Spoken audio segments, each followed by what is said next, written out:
આ વખતે સીઈટી માં થોડા તમારે વિચારવું પડે એવા પ્રશ્નો આવવાના છે.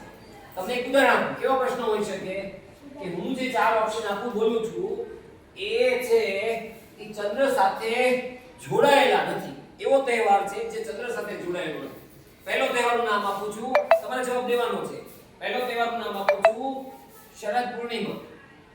બીજો ઓપ્શન આપું છું બી, આપું છું ઈદ. ત્રીજો ઓપ્શન આપું છું નાતાલ અને ચોથો ઓપ્શન આપું છું સંકટ ચતુર્થી. બોલો કયો જવાબ હશે? બહુ સરસ. તમારે વિચારવાનું છે કારણ કે બાકીના ત્રણેય તહેવારોમાં ચંદ્ર સાથે જોડાયેલા છે. સંકટ ચતુર્થી જે કહીએ છીએ ઈ ચોથા દિવસે આવે. પૂનમ છે આપણે જ્યારે આખો ચંદ્ર સરસ ખીલેલો હોય ત્યારે ઈ તો તમને બધાને ખબર છે. અને નાતાલ છે એને ચંદ્ર સાથે કઈ લેવા દેવા નથી.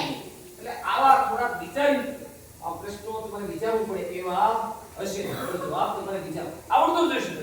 તમને એનો જવાબ આવડતો હશે પણ શું કરવું પડશે? થોડું વિચારવું પડશે. અને મને ખૂબ ખુશી છે તમે આટલા બધા વહેલા આવી અને રોજે આ આપણે તૈયારીનું સરસ મજાનું ચાલુ છે. બરોબર, આગળ આવી જાઓ.